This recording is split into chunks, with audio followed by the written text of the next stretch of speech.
What's going on, everybody? It's your boy, Inside 11. And man, growing up, I didn't know what it means to love yourself. I didn't know what it means to like yourself.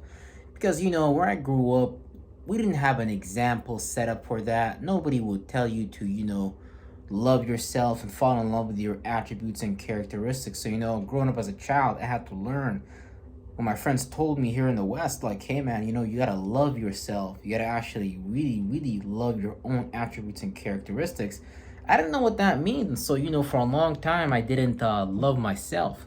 And I was wondering for a long time, well, why don't other people like me? Well, it's not that other people didn't like me, it's because I didn't like myself.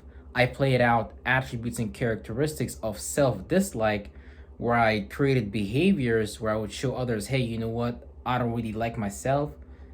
So I would subconsciously kind of tell them, why would you like me? And I had people try to show me that, but unfortunately, I couldn't learn that until later on, like 22, 23, and things like that, because a lot of the times we don't value what God has given us in terms of attributes and characteristics. We don't value our own expression. We don't value our own experiences. We don't value what we bring to the table. We value what other people bring to the table.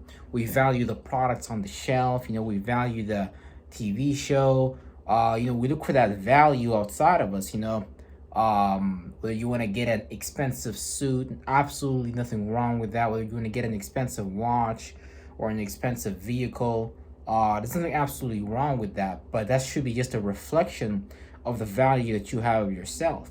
See, self-love for me really came when I started to make it okay for me to be myself. I started to realize, man, you know what? Instead of just trying to do what the world tells, man, it was crazy, bro, because I wouldn't even say my own jokes. I would literally watch comedy networks and take someone else's jokes and use that in my own personal life because I genuinely didn't think I was funny. So I would steal people's jokes, use people's jokes, and get a reaction from it. And that was kind of confirmed to my that kind of I kind of confirmed to myself, like, damn, man, even though like I got the reaction that I wanted, it didn't come from my mind. It didn't come from my source. It didn't come from who I am.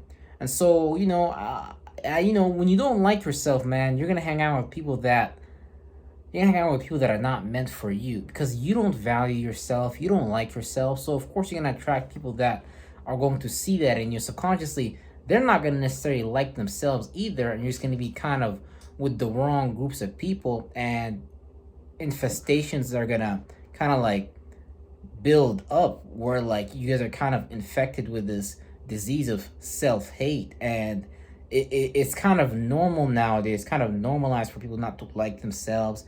It's normal for people not to be themselves. Go with what the system tells you. Hey man, just like me, for example, when I was younger, hey man, just assimilate this religion, and be what this religion tells you, and practice this group thinking, and participate in the world this way.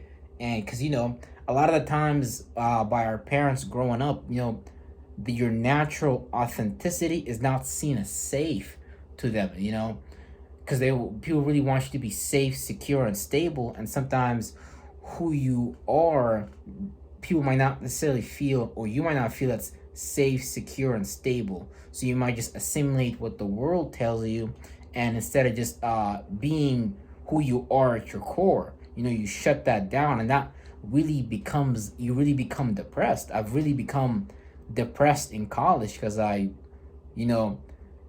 it's crazy. I was so deeply lost, so deeply gone. I didn't even know where to start, to be honest with you. Like, I was already hanging out with the wrong people. I was already so depressed because my soul was telling me, hey, bro, you're not really being yourself.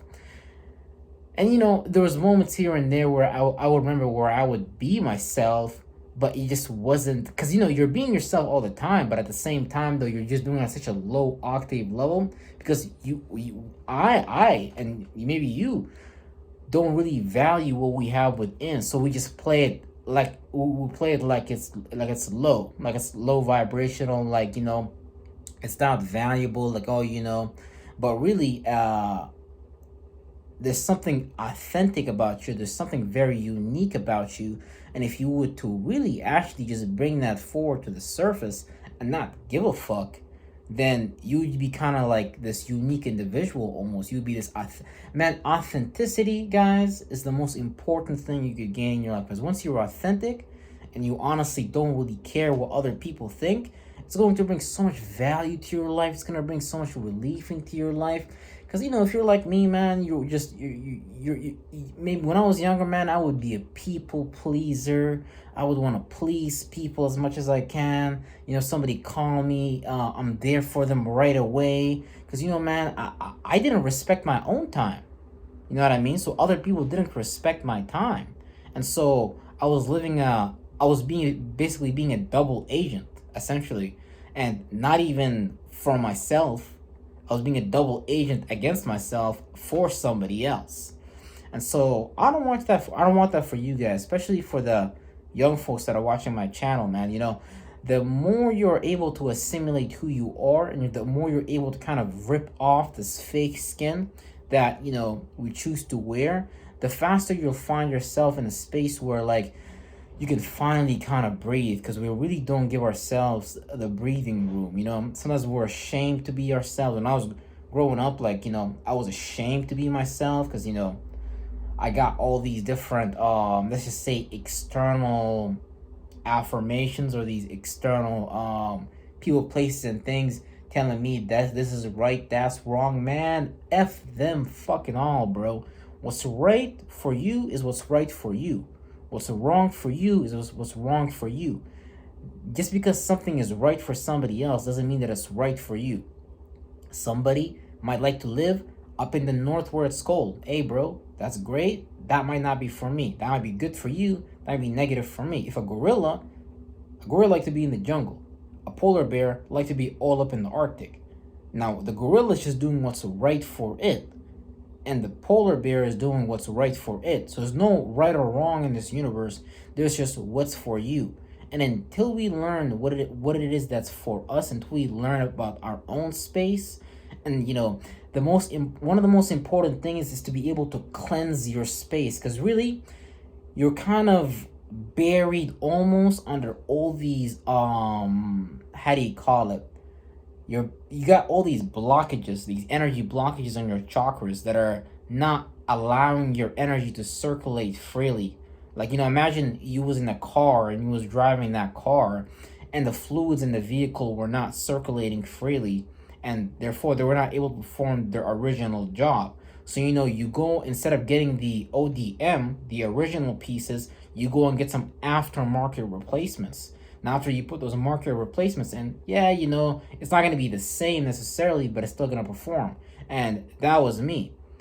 I wasn't able to perform at my highest level. I wasn't able to perform at my most authentic level, because I chose to be somebody else, because I genuinely hated myself, and I genuinely did not know how to get back to myself. I knew I wasn't being authentic. I knew I was running around and trying to please people. I knew I just was missing something. There was something, there was a cover-up going on inside of me and outside of me simultaneously. And I had to figure out, where is this coming from? And ultimately, it was coming from myself. I was the source of all of my problems. I thought that my problems were out there. I thought my problems was my friends. I thought my problems were at my job. I thought my problems were my mom and dad. I thought my problems were my religion. And sure, these things have to do with your programming a little bit and things. And you can blame these things here and there. But once you're 18 and above, you got to start to take control of your own programming. Because if you don't take control of your own programming, you're going to blame someone else for the program that you have inside of you. Like, man, I'm so angry today. I'm so pissed off. I want to punch somebody in the face. You got to control that program, because what's agitating you at the outside is reminding you that you need to transform and change something that you've been keeping inside of yourself, and do that in a much more newer way, because transformation is like Mars. It's about kind of like melting that old metal, melting a feeling, melting a thought that blocks you from expressing yourself a certain way.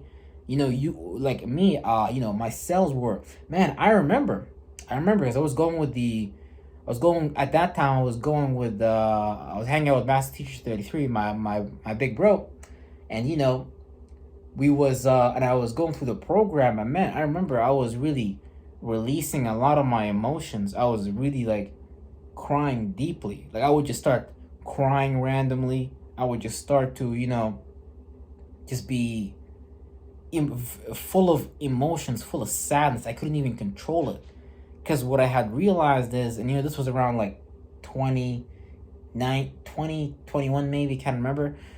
And I was just releasing a lot of these toxic things that I was holding on to, that was messing with my like I said, my circulation systems, my systems were not able to circulate properly because they were blocked.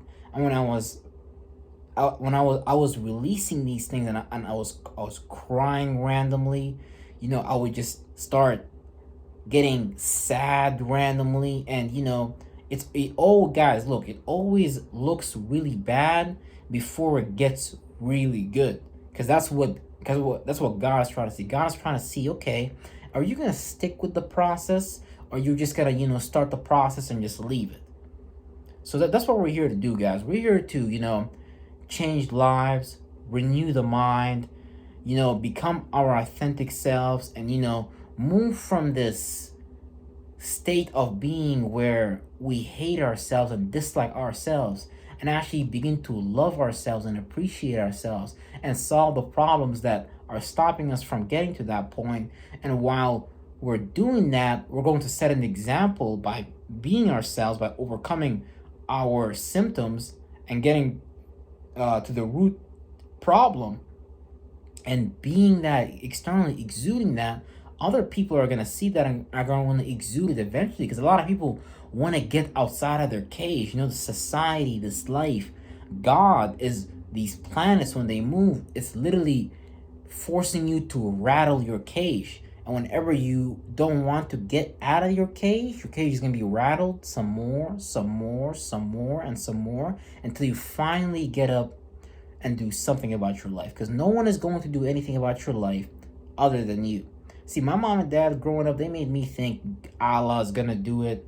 Something outside of me is going to do it. I didn't have the power to change. But once I took my power back, I started to be able to change my life more into a positive reality.